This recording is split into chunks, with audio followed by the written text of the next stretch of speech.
Shalom. Giving all praises to the Heavenly Father, Yahweh, Bahasham, Yahweh Shai, Bahasham, Rachahakodash, and double honors to the apostles, the bishops, and the elders at Great Millstone who rule well. Peace and salutations as always to the elect, rolling in the spirit, just meditating on some things as, we're still, in our right mind, as we've been called unto this great calling where we are to make our bodies a living sacrifice, for the forwarding of righteousness in the earth, as our righteous forefathers and foremothers did in their day, as Yahweh Shai himself did in his day, putting off his own pleasures, for the purpose of the greater, which, those spirits who did that and are doing that now, are known as the first fruits, and will receive the first resurrection, where the sons of God will have a chance and will, be brought back to their perfection, and it's through a mindset, that we are able to read about in Hebrews, the 11th chapter. It was all tied to faith, belief, and we want to be of that number that ultimately stood stiffly, for the name of Yahweh Bashem Yahweh Shai. That's what we're born into the earth to do. That's why we were given these bodies. We weren't given these bodies for our own earthly pleasures, although we're here, there are things we enjoy, there's particular responsibilities you have, as you're in this body. We have to, use this world but not abuse it.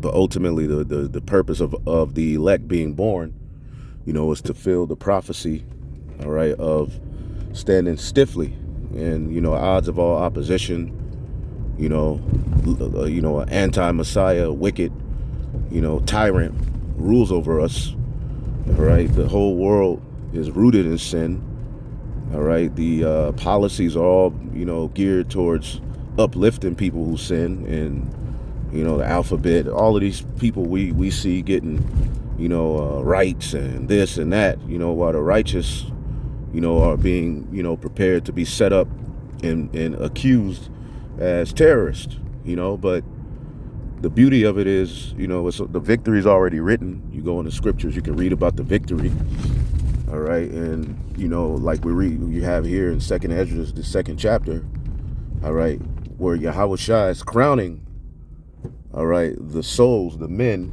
as you read Revelation, the 20th chapter, those who were beheaded for the witness, meaning they stood stiffly, they didn't turn back, they didn't allow, their condition as they were walking through the straight gate, to deter their faith, and at the time of Yahweh Shai, the disciples who walked with him, they saw the miracles, man. They were there, well, in these times, the miracles we see is the prophecies coming to pass, which is Yahweh Shai literally, walking with us, because he comes in the volume of the book.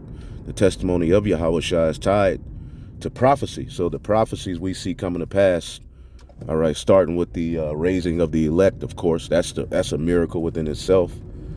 We see all wars, rumors of wars. We see all of these things being prepared. We're living in this spiritual Sodom and Egypt. We're here. So the elect were born, to stand stiffly for righteousness, like Noah in his day, He was the one, when he was born, the righteous that died before the flood. Pretty much the prophecy surrounding Noah was that he would be the one, that, continue righteousness into the earth. Basically they would be comforted through his works. And that proves that, ultimately the reincarnation, because, those righteous souls that died, they didn't, survive. Ultimately they died before the flood. So ultimately Noah was that child, that will be tied to a remnant. That's why it says in Sirach, the 44th chapter, that Noah was left as a remnant. Well, that whole story ties to us and what we're doing as well, as the Lord is getting ready to destroy, the wicked of our people. He's getting ready to bring fire, the second death. The first death was the flood. All right. Well, the elect are those children who were born into the earth into this time, who are, born into the earth as a sacrifice. That's why it says the souls of the righteous are under the altar. What happens at the altar?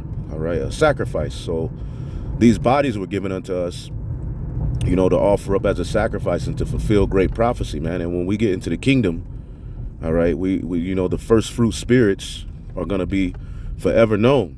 Just like when you read Hebrews, the 11th chapter, those souls who offered up those great works of faith, all right, are the reason we, all right, have a platform or a legacy to enter into that's tied to faith, that's tied to sticking to the script, that's tied to, offering up your body as a sacrifice. You read about, Abel, you read about Noah, you read about Enoch, you read about, Moses, Abraham, all of those people you read about in Hebrews the 11th chapter, that's a legacy that will forever be remembered. And we are the children of those, prophets, all right, who ultimately are back here on the earth today. And now we have to do it, but there's a legacy tied to that. And that will be a forever and everlasting legacy that will never fade away. Like when you get into the kingdom, as you see here, Yahweh Shai is crowning the elect, all right, in the midst of them, 2 Esdras 2 and 43, and in the midst of them, there was a young man of a high stature, taller than the rest, and upon every one of their heads, he set a crown. So Yahweh Shai is literally going to crown the elect, okay, and that's going to be a ceremony, that only the first fruit spirits, those who have part in the first resurrection are going to be a part of, And, while the elect are being crowned, the men of the Lord who were at the forefront, who had the gospel, who some got beheaded, but ultimately they stuck to the script. They didn't bow the knee to the image of Baal. They taught their people not to take the charagma. They taught their people not to get the jabs. They taught their people to fear Yahweh B'Shem Yahweh Shai and worship, those powers alone, right? Don't bow to this devil. They could be put in jail. Some of us are going to be put in jail. Some of us are going to be, tied to domestic terrorism. But standing stiffly comes with a reward. So Yahweh Shai is going to be crowning those who ultimately stood stiffly, in their day. And there's a reward coming with that. It's never going to fade away. So in the kingdom of heaven, all right, the sacrifice that we're offering up now, all right, is going to allow the whole nation of Israel, just like Yahweh Shai's sacrifice allowed the elect to be brought back, all right, to perfection. Well, this sacrifice that we're offering up is going to allow the rest of our nation, because all Israel will be righteous.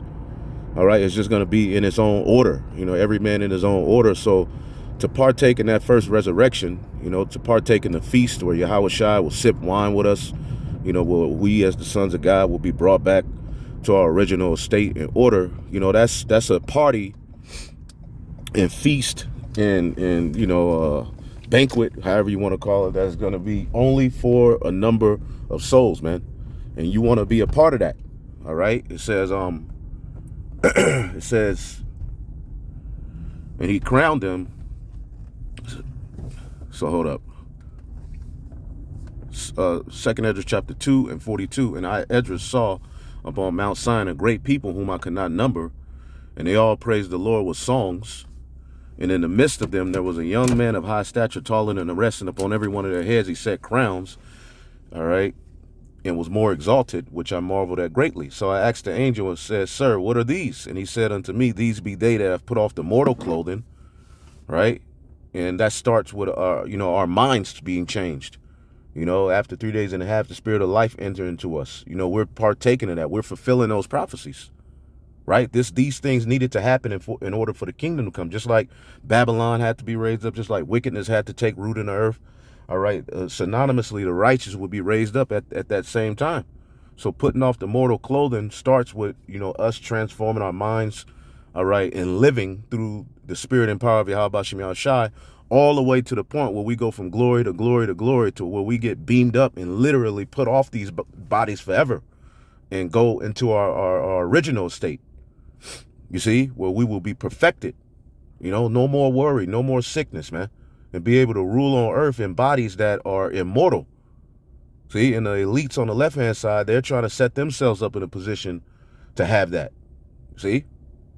So he said, these are they that put off the mortal clothing and have put on the immortal and have confessed the name of the Most High God, Yahweh. Now are they crowned and receive palms. And I said unto the angel, what young person is it that crowneth them and giveth them palms in their hands? So he answered and said unto me, it is the Son of the Most High, whom they have confessed in the world. See, they confessed Yahweh Bashim Yahushua in the world. Okay, and here it is. The Son of the Most High is crowning those that did that. Then I began to commend them that stood so stiffly for the name of the Lord. See, so what we're doing, standing stiffly for the name of Yahweh Bashim Yahushua, is tied to a legacy that will never fade away. Okay, it's tied to a legacy, all right, that will be remembered for the ages. Okay, so when the first fruit, you know, the first resurrection takes place and those spirits eventually come back down to the earth, all right, it's going to be those spirits who are going to be at the forefront of creation, man, under the Son of the Most High, all right, literally ruling, all right, as kings and priests on earth, man. And of course, there's going to be, you know, the women saved as well, okay, and they're going to be tied, all right, to the men who stood stiffly, all right, because you're going to have the 144,000, all right, and then you're going to have a large multitude, all right, and those are the first fruit spirits who stood stiffly, all right, to the point where they weren't moved or deterred by the evil, you know, and understand that what we're doing and how, you know, how we're seeing this world go completely out of order and we're staying in order. Look, there's a reward coming with that, man. So continue to stand stiffly for the name of Yahweh Bashim Yahushua. Continue to, you know, offer up the works of faith, no matter what situation you're in, because we're all in situations that it's like, whoa, you know, but that's what we were born to go through these things and not look back. The Heavenly Father has a spirit in the elect, just like Joshua and Caleb had another spirit in them, all right, to where, you know, they were made to have the right mindset, the right report. Well, you know, now it's our turn. So continue to stand stiffly, you know, don't give up. And remember, you know, everything you're going through is a condition of the battle. You know, you were written, the Heavenly Father wrote all of our hells, all of everything that we would go through. It was already written, all right? We were just born into the earth to go through these things and fulfill it, you know? So whatever you're going through, whatever situation you're in, hey, the Heavenly Father wrote it for you to go through those things, man. Just continue to stand stiffly, all right? Just as our forefathers did, just as our foremothers did. And before we know it, man, we'll be in the kingdom, man. This thing is getting ready to go down, all right? And the Heavenly Father is going to put us in a position, all right, through our faith to win, all right? So there's a great reward that comes with standing stiffly for the name of Yahweh Bashim Yahushua. Shalom.